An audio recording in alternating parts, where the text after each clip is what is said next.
I'm gonna start off the being a little bit real here. Is you and I have known each other probably going on 11 or 12 years now. Yeah, 2008. And I knew of you more than I knew you.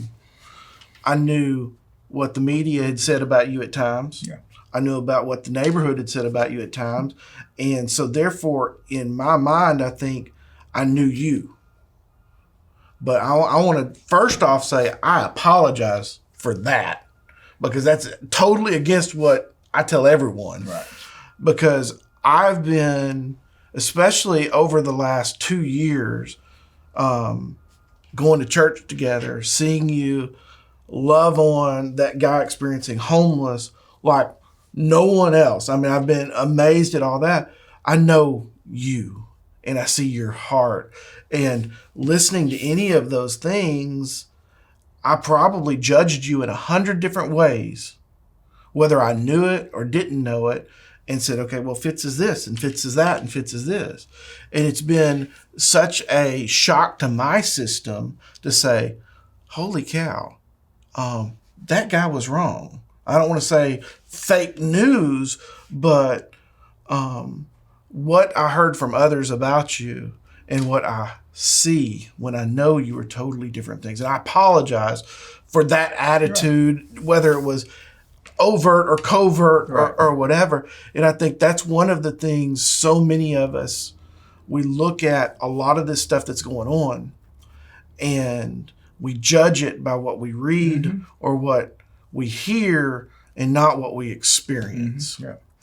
And so that's one of those things that I want to challenge people is it wasn't until you and I started hanging out more that I knew the real Fitz and not what other people said of Fitz. Yeah. And there was good and there was bad and there's all this. Yeah. And the same thing That's about leadership. all of us. That's leadership. But it's one of those things that has really burdened me, especially over the last few days. I'm like, okay, where's that judgmental stuff in me that I need to change? Right. I can't change the world. No. I got to start with me. Well, I think having authentic relationships again. I mean, we all hear different things from different people, and that's the media. From going on watching news at night, and as a person, I mean, think about Jesus. I mean, this man did nothing wrong the 33 years he walked the earth. Think about the things that were said about him. He was crucified because of who he was, because he was God's child. And so, in leadership, it's not a popularity contest. And that's why I always said, focus on what the goals are, all right? What Covey says, start with the end in mind, and that's to save people. That's to bless people. We wake up each and every day. I mean, when we started working together, it wasn't my goal to be a college president. I didn't apply for the job. First, I told them I thought they were crazy, but then I realized that's where God had placed me for such a time as this. And when I think back about today, that I've probably have been able to give almost 10,000 boys, black boys, opportunities that nobody else would. I knew I was a conduit to their blessing. I was the vessel to their blessing. Going to East St. Louis in 3 weeks before school's out, asking the council, let me see everybody who couldn't go to school anywhere else, who hadn't been accepted to school, and let me talk to them and let me tell them they can come to school and look at their eyes and give them hope, growing hope, And those are things that motivate me to be a blessing where blessings are short and coming, And so when I see the things that have been said about me, as I said, I told a reporter asked me something. I said, and I'm gonna be very, very raw, very transparent. I said, if those facts are true, I would be the only black man who's not in jail that committed a federal crime that they knew about. I said, so if that's the case, why am I not arrested? I said, because I see the system. And I said, and I've been investigated. 3 federal times. And I said, has anybody charged me? Have I been indicted? And I said, so where's that coming from? But what I realized is that the Bible tells us when we're doing God's work, we're going to be judged. We're going to be talked about. We're going to be lied on. But here's what: God is undefeated in blessing his people. I mean, but he can use all of us now. Just because we go south, Moses was a murderer. And then he sent him to the desert before he got ready to lead the people. God understands who he's using. It's all through the Bible. You know, God wants us with different experiences. And I'm grateful to have that experience. And that's why I connect. You know, I'm a first generation college student. I lost my dad at 19. My mother had aneurysm 6 weeks later. My oldest brother died at 41. Had to pick him up at the morgue. Nobody knew who he was. I mean, I've been through a lot of trauma, you know, in my life. Abused kid from 5 to 12. All those things have come into play. But I realize now when I share with men, you know, who've gone through trauma, hey, look, and I can share. When I see young people who've lost their parents, I can share. When I see people who've lost their brothers or sisters, I can feel, you know, and God has allowed me to do that. When I go, my greatest moments of each and every day right now is going to Spanish John's. That's all I live for. Because I realize now I'm growing hope for a kid who I know is functional illiterate. He's in the 5th grade. I know I've given him a hope in life that he probably hadn't had before, and I can be transformational for that kid. Well, in putting it in perspective, I mean, just since COVID started, we've had multiple shootings. 4 murders. 4 murders. Over there. All kinds of crazy crimes. Yeah. There's just all kinds of kids, and I don't want to say they're just kind of running loose, but they're running without a safety net. No question. And I look at, I've been really struggling because I've got one kid that passed away and 3 kids in prison right now that they're always on my mind. Mm-hmm. And I look at so many of these other kids and I'm like, these 3 kids, they had us and they had some opportunities, but they didn't have a safety net. Mm-mm. They didn't have that group of, and I'm just going to bluntly say it, men. Mm-hmm. That's exactly right. No, it is what it is. Who surrounded that community and said, oh, you're not going to act like this. That's right. No, this is not acceptable behavior. Or no, you can make a better decision because I believe in you. Because I've been listening to Anita Phillips on trauma because it's. Mm-hmm. I looked at trauma from one perspective and looking at trauma from the power of words. When you're told for all these years, you're no good. Yes. You're lesser than. And devalued, yes, less than human. Mm-hmm. I mean, going back to that 3/5 concept. And it's just one of those things. When you were working in the college on a daily basis or coaching on a daily basis, what was it that you felt you needed to be offering these young men? I mean, because these are truly boys moving into manhood at this transition point from high school to college. Right. There's no more playing. This is real now. Mm-hmm.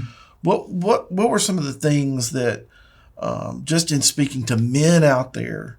Well, you know, it was real simple and based on just going into many neighborhoods. I remember being in New Orleans and in the bad part of New Orleans. And that's why I love being a coach, because as a coach, you were permitted to come in, you know, mm-hmm. you were recruiting. And when you looked at the environment that the kids were coming from, and although Little Rock is, you know, for many people, is one of the most dangerous places to live. But when you compare it to Detroit, East St. Louis, New Orleans and many other urban cities, Memphis. It's per capita, yes, but it's not. It's very scalable to be able to stay safe if you choose to. But the thing that I saw instantly was that those young men were looking for somebody to look up to, okay, which we all are, to hold them accountable. But before that, they wanted to be loved. And I knew I was going to give them three things. And I knew once I gave them those three things, then I was going to be able to educate them. And I was going to first give them love. It's so amazing to go in the hallway of a school and see a young man and put your arm around him and touch him. It's something about a touch from a man to man. And maybe he hadn't been touched a lot. And then say, hey, bro, I got you. That's the love. Then, as my deal about food, as we do with 2 fish and 5 loaves and everything, I'm going to feed you all you want. That was well, do you realize how many times that never happens? Well, how many, being in city serve, how many meals you fed, because what many people take for granted, food is not one many people can take for granted. So that's the second thing. I'm going to love you. I'm going to feed you. Then I'm going to give you godly expectations. Once a person does that, then the education process can come. I never talked about graduation rates. I just talked about a week. Let's get through this week. All right. Then let's get through. Hey, man, we've been here a month. All right. Now let's go to next month. Semester's over. Man, go home, see your folks, and get back. Well, I don't want to go. I don't want to go back home, Coach, Dr. Hill. I don't have anywhere to go. I like it here. I got a bed, got my own bed. I get to eat all I want. I don't want to go back to my home. So then we still have to create this because we've created a safety net that you're talking about. Mm-hmm. We've taken care of those basic needs of those individuals.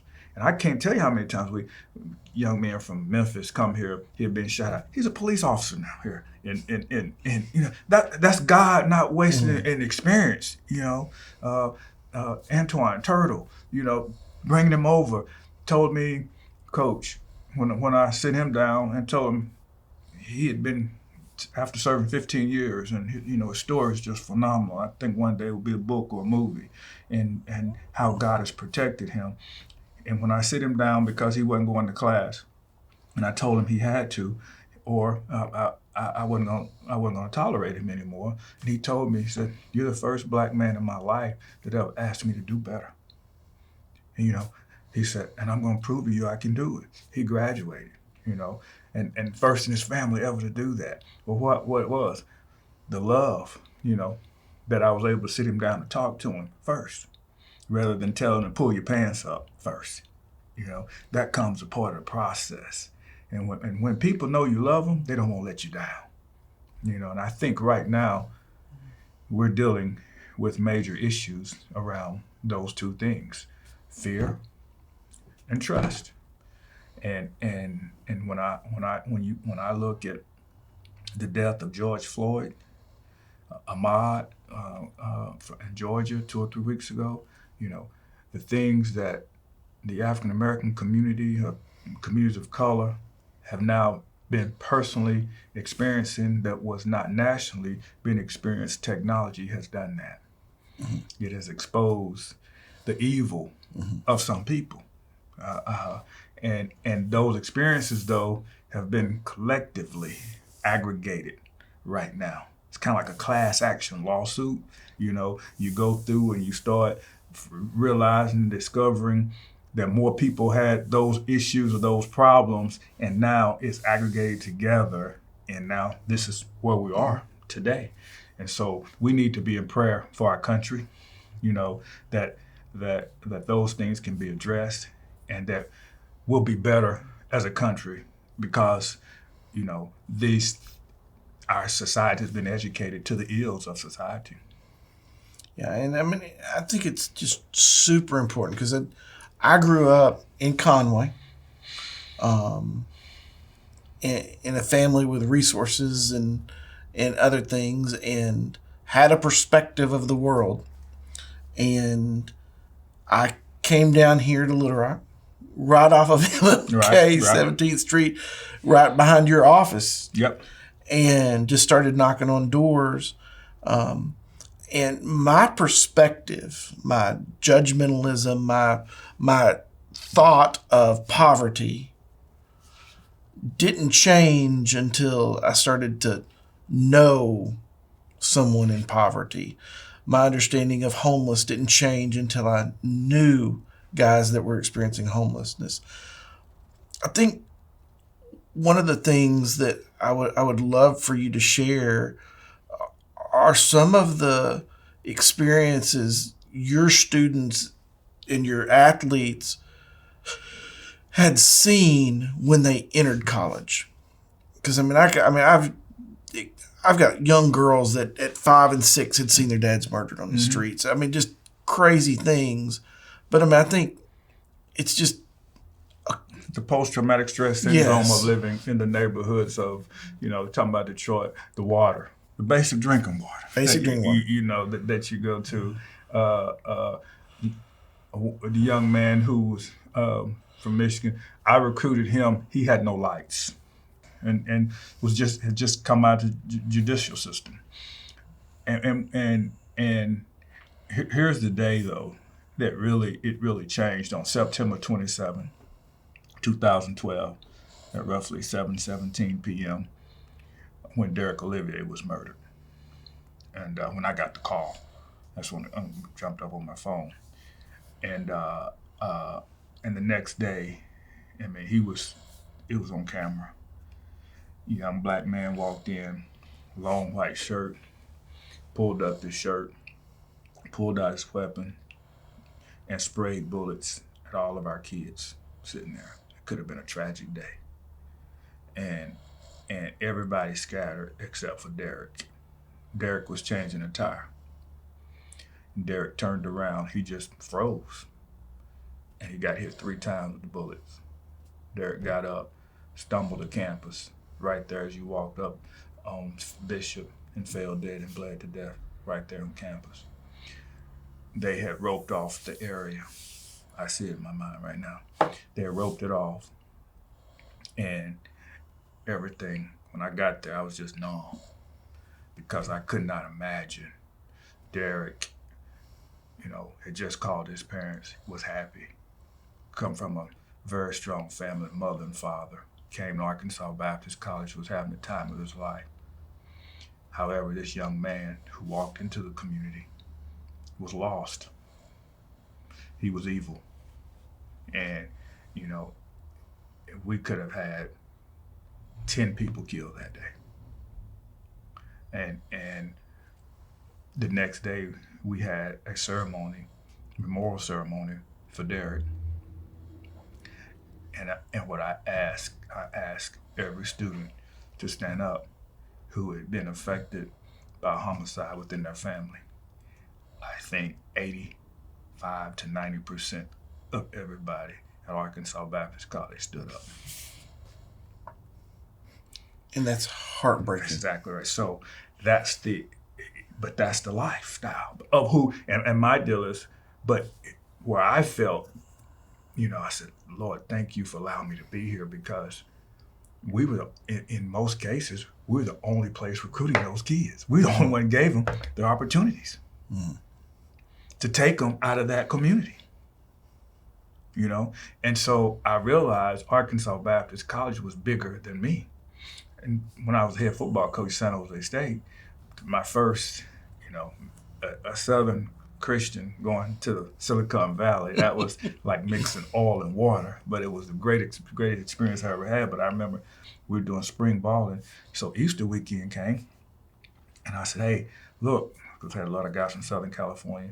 So on Thursday, I said, got a long weekend, Friday, Saturday, Sunday, go home, go to church, go be with your families, and we'll see you back Monday. We're going to be off for Easter weekend. And I said, hey, listen, let me pray for you guys before you get on the highway and stuff. And I said, let's do the Lord's Prayer. And so I started off, and I said, our Father, which art in heaven. And there were very few people that knew that. And I had 3 or 4 guys come up to me and say, "I never heard that before." They said, "Can you give me a copy of that?" And I knew then God had sent me there for that reason. That, I was supposed to be a light in darkness. And I was challenged on that. I was told by the, administration that I couldn't pray after practice. And so what I had to do was I had to say, practice is over. For all of you who want to join me in prayer, I will be over here praying. I mean, just all the ways that I'm not going to allow anybody to take my walk away from me. I respect yours, but please respect mine, And that's the heart of Jesus in reaching out to serve the underserved, to overcome challenges of serving the underserved, not make excuses. And that's what I love about what you do, and how, as I was telling our founder of New Life, is we have the greatest infrastructure for transformation that I've ever seen. And that's why it's so important after you have authentic conversations. That needs to be the catalyst for transformation. And when I went to Arkansas Baptist College, I see plans and I see things, but I want to bless somebody today. There's always something that you can do to help other people, and for education is empowerment. Economic development creates jobs, which take care of families. To find those strategic initiatives that can help other people. And so it can be overwhelming, as you know, because you can't be all things to all people, But what I decided when I came here and I saw Arkansas Baptist College, I knew then, I said, man, 50, majority of African Americans, when I look at the prison population, are made up of people of color. I said, it's either education or it's incarceration. I'm going to give these young people an opportunity. When I look at when I go around with our City Serve team and I look at the young people, I'm trying to see who can read and who can't, because the prison system is dictating how many beds we're going to need by the 3rd grade reading level. All right. So if at 3rd grade, why they say 3rd grade is because from birth to 3rd grade, you learn to read. From 3rd grade on, you read to learn. So once you get back behind that process, you're behind 8 ball. Mm-hmm. So what can we do right now? As I shared with the gentleman asking me, what can we do? What can we do preventive? We can prevent interaction by educating young people so they're not getting arrested. Well, and I think this is something people really need to understand, because this was kind of shook me a lot. Is I went to college and I'm educated, and I can use my words. You and I can have a great debate and argument and use our words, and I got a lot of words to use. You got a lot of words to use. When you're wealthy, you hire people that know way more words than anyone else. You get that lawyer involved and all that.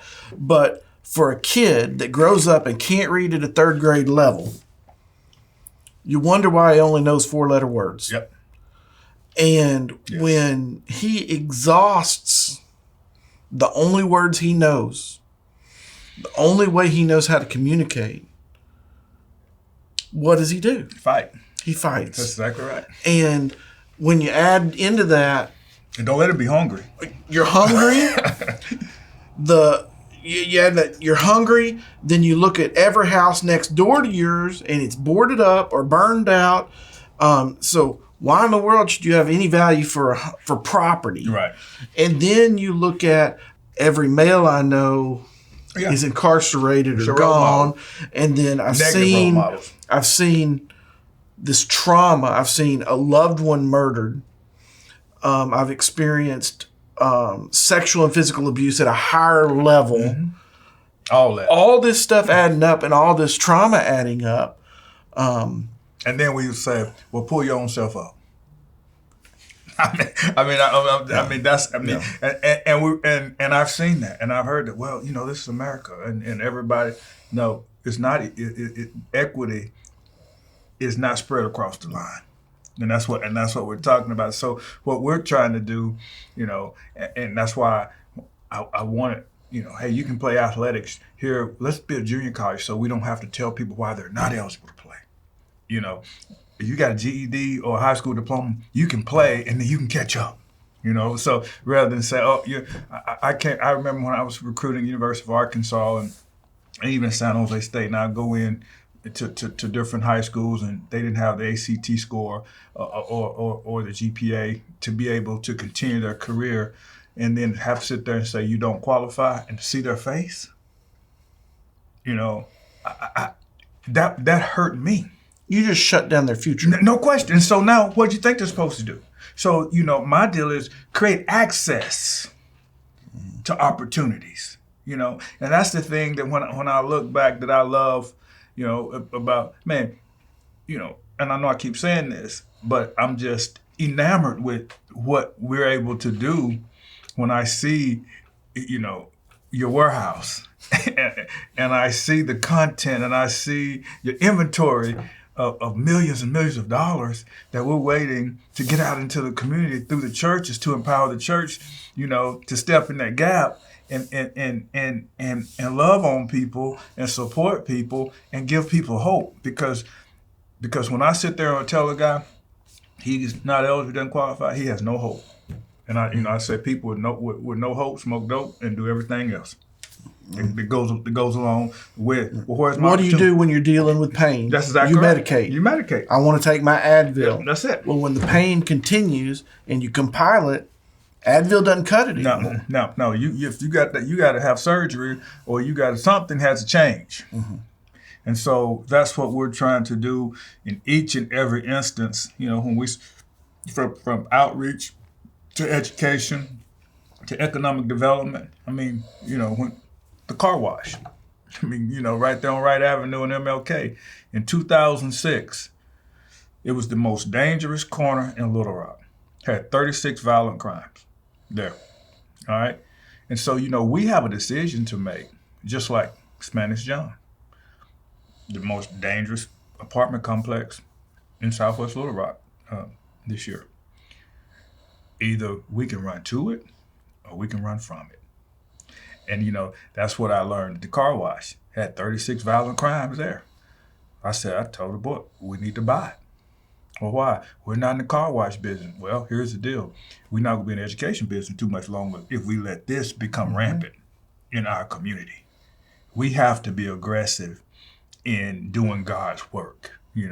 We can't be passive in doing God's work. Well, yeah, okay. If you and see, when you do that, that's God's vision for us. And to go places where Satan is prevalent and root him out. Just like so. But I'm scared to go. We're going to go to Spanish John.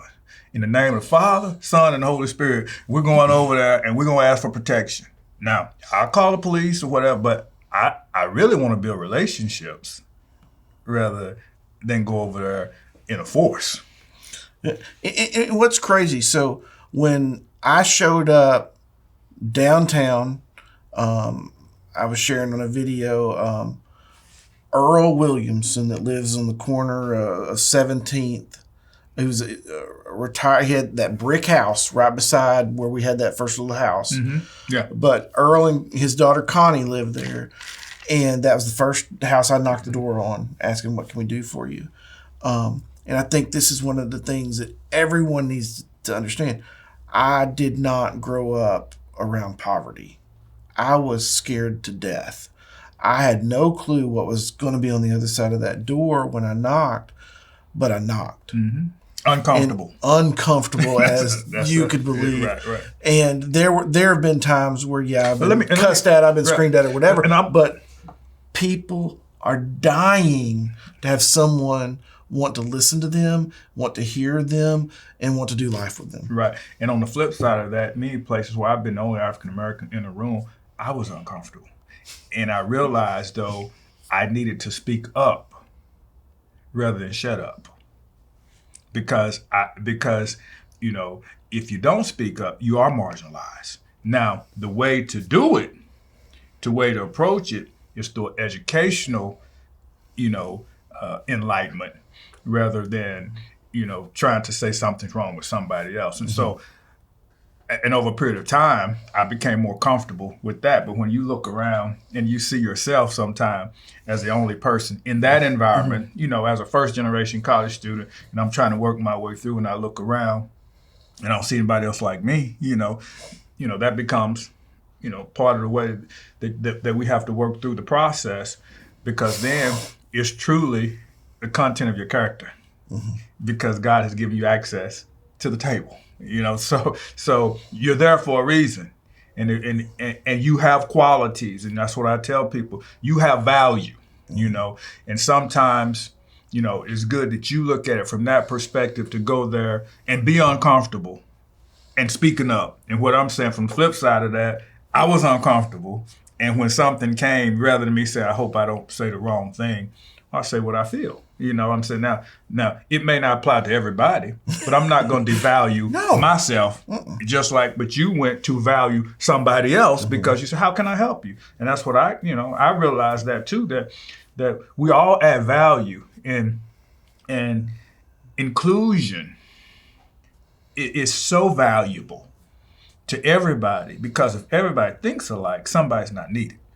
And there is a we're all strength. Our differences is oftentimes our strength, and so I think that's important, because just as you came over, and I think as our society right now is looking, you were uncomfortable in that environment, and oftentimes African Americans feel uncomfortable going in environments which they think are not safe for them because of the consequences that may happen. So there's two. Well, and then me going into their environment created some uncomfort there as well. Oh, no question. That's exactly right. What's your motive? Yeah. You hear turn off my gas? Yeah, right. I mean, I remember there was one little girl, and we were standing the corner of Cross and 14th, and she was just mean. And she was probably 12 or 13 years old at the time. And I remember Kristen, who was with me, says, "Why do you hate me so much?" And the little girl just looked at her with all honesty, because that's one of the things I love about children. You're going to get it straight. She goes, "Why do you hate me so much?" And the little girl goes, "Because you're white." And she says, "Well, what does that have to do with anything?" Because, I mean, we're walking into a situation, we're naive, we don't know what we're... And she says, "Well, everyone's always told me white people hate black people." And it was the first time that this young girl got to hear from a white person, "I don't hate you. I don't want you to ever feel that way. I love you. I wouldn't come out here and want to hang out with you and just want to ask you questions and get to know you." And that's one of those things that, back to the other, is there's uncomfort because we just don't know. No, fear and because trust. we've not tried. That's exactly right. I mean, you have it's it's the number one predictor for academic success in the classroom is not literacy, it's relationships with the teacher. So now just think about that. All right, relationship with the teacher, then you can learn. I am blown away with what I've experienced over the last 8 weeks. And to think that a young man has been passed through 1st through the 5th grade and cannot write 2 words consecutively. I have to wonder, what was his relationship with the teacher? I mean, because when you have expectations of people learning through a relationship, they try to reach your expectations. Mm-hmm. If you have no relationship, they don't really care what you think, because they don't think you care. Oh. And so how we have to continue to get out of our comfort zones to build relationships. And here's the deal, Drew. Those conversations oftentimes can be uncomfortable. And sometimes people do not want to have those conversations because of how it makes them feel. But we cannot continue to go on like this because true change cannot happen. We can, that we may not agree. Can we respectfully agree to disagree? Absolutely. That's value. Yes. I used to sit there and tell myself, look, I don't need you to tell me what I want to hear. Tell me what I need to hear and let me make the decision based off all of our different experiences. And then I said, then I'll go pray about it, and then I'll make a decision that I have to live with as a person in charge based on all the collective information. But I see our leaders today making decisions without a diverse perspective, and it's killing us. That without being inclusive of everybody, and it's not good. I mean, you cannot have that type of perspective in a world today as diverse as we are and think that people are going to be silent anymore. It's not going to happen, and we have to continue to try to move forward to be inclusive of all people, for God's glory. And I mean, I think it's super important in this, is going back to the scripture: love God with all your heart and love your neighbors yourself. Love people. God didn't call us and say, "Oh, I need you to love on this one. Don't worry about that." No, love all people. Right. It's very simple. Yeah. And I think it's very, very hard for people to understand what love really means. Love means knocking on the door of someone you don't know and asking if there's something I can do for you. And forgiving. And forgiving them when they say the thing that you don't agree with. Right. Because, I mean, the Bible talks about the body is made up of many parts. And we all know that we as humans don't work without our opposable thumbs. Yes. And we don't want to live without an arm or a leg. Right. We don't want those limitations on our life. And we're limiting the glory and the power that God's got for this planet when we look at any person. And that's regardless of race, regardless of socioeconomic, and we say, you're lesser than and not needed. Because what God's saying is, no, I value that person. You should too. Absolutely. And that goes for their voices as well. It's just such a shame that so much of the time, and I want to say those of us that have gone to college sometimes are worse than anyone else, that we very quickly discount a kid who doesn't speak good English. Oh, yeah, absolutely. A kid that really doesn't know anything but a bunch of four-letter words. And just functional literate. That's it. And so all of a sudden, we discounted their opinion. We discounted their feelings, and their feelings are their reality. Mm-hmm. Yep. And everybody has, God has put each person here. And it's unfortunate because Satan comes to kill, steal, and destroy. And he realizes once he get people at a very early age, remove their support system, as you were talking about, from all the challenges that come. Life is hard anyway. Oh, yeah. Okay, so then it becomes a double whammy. And as I shared with Bishop Fred Harris the other day, I think when he went out to manage jobs with him, I said, these kids don't have a chance, man. I said, life is tough anyway. And I said, how are they going to make it if we don't put something in place to be the conduit to promote opportunities for them, to let them see world different? I mean, I want those kids coming to our church. If we have to pick them up, I want to feed them. I want them to know we love them, we care for them, we have expectations for them, and we're going to help them, And I hope that, we as the body of Christ, everybody can start doing that. We can't be all things to everybody, but what we said, hey, this is where we're going to change the lives for these people. As best we can. And then hopefully they will continue on, and you never know. But that's how I approached it at Arkansas Baptist College, and any time you're trying to do things, you're going to have many, many, many challenges, particularly, as I said, I wouldn't know how to act if I went somewhere and had a budget. with resources. You know what I'm saying? Yeah, I mean, you've no. been there. You do. So, but and then I think about, well, maybe God, wants us totally dependent on Him, which I was. From month to month, then knowing, Lord, how am I going to do Day this? to day. Day to day, yeah, no question. And He always came through. It's always been amazing to me. I remember one time we were in the little house on 17th off MLK, and we went back to the pantry and realized these kids are about to get out of school, and there's no food in the pantry. And before the kids got there, this lady rolled up in her SUV with just back stacked full of groceries. And she goes, "Yeah, I was at church about 2 months ago, and y'all had passed out this flyer, and I was at Sam's today." And it's amazing. The Bible talks about if God cares for that sparrow, how much more does He care for His children? No question. Yeah, we just And have to how trust He Him. just provides. One other thing, and this is more of a parental thing. I'm a father. I've got 3 daughters, 20, 17, and 9. You're a father. Yeah. Fortunately, you had a son to break up the daughters. Yeah. But as a father, seeing what's going on,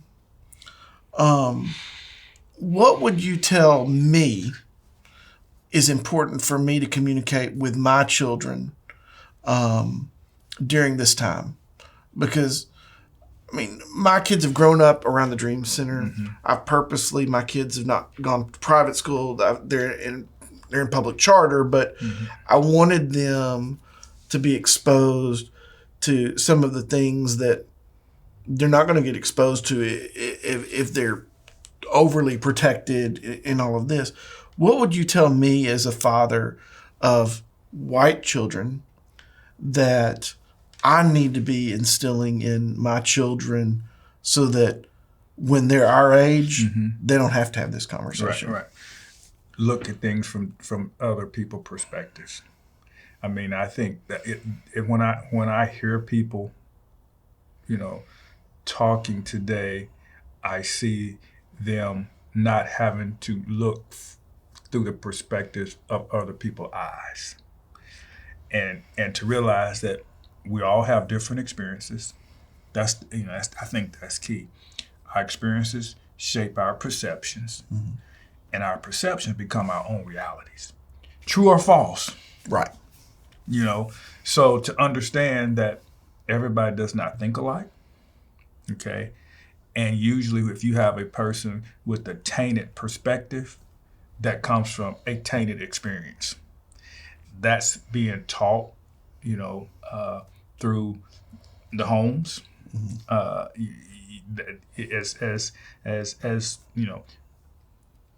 bias. A biased attitude is given to us based on television, because we have these mental constructs that are built in our mind based off information we receive, and the brain has a way of discerning and processing different things based on past association and affiliations, and oftentimes communication. And so the thing that I always, even when people ask me, and I've talked to many organizations, is be receptive and ask questions rather than assume. That's the best thing that I've learned is to be able to say and to have the genuine relationships, like my friend Steve Snyder, to be able to call and say, what do you think? Even Pastor Rick, Fitz, can I get a perspective? And I have even Clifton Tolbert, that I called and I said, man, am I more based off, this is what I'm thinking. Have those genuine relationships that, if you came to me and said, man, I heard this, am I interpreting this right? Because oftentimes we hear something and we draw our own conclusion. And, and I think it's just so important that when I hear something, now, okay, I'm going to go check that out and before I say something about it.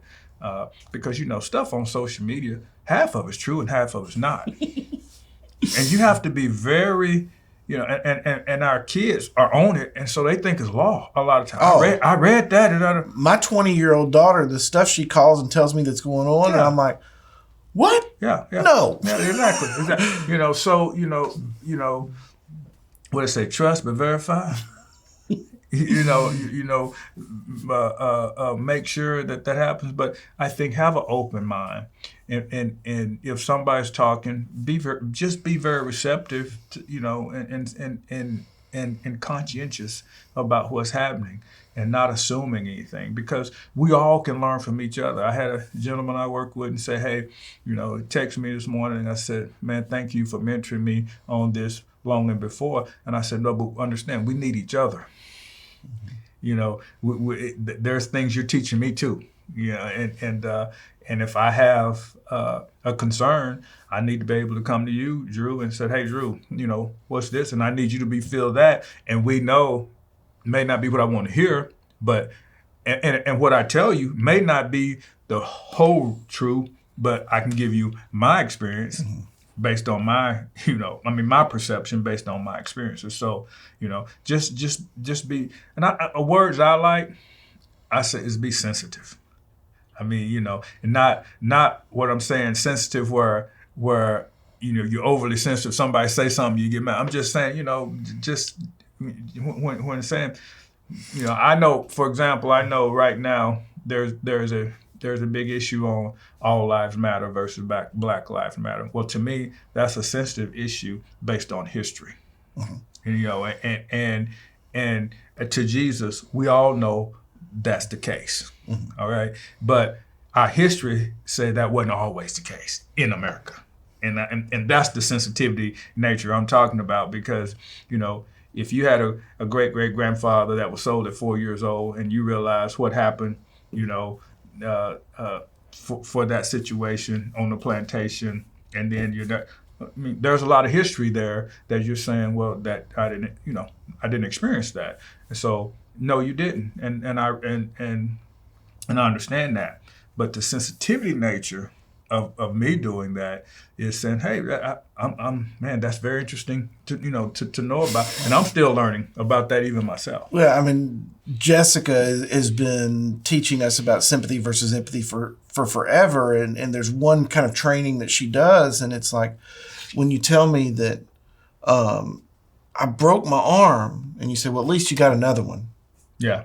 It's that same thing. Exactly. With when we do this, we start to pick a battle that doesn't matter. You know what I'm saying? It's like all lives matter too. Right. Well, okay, what does that have to do with how I'm hurting? What we just said is, oh, you're hurting. Let's make it about me. Right. That's right. It's the narcissistic nature that all of us have at some level. And I think one of the things is rather than have genuine conversations, people want to have a debate. Right. No question. I can tell you that on social media right now. If you put something out there, and I'm saying, look, you can tell who wants to debate and who wants to be educated. Real quick, and those who people want to debate, and I say, God bless you, and let's move on, because you're trying to prove a point to me, and I that's not what I'm not about that today.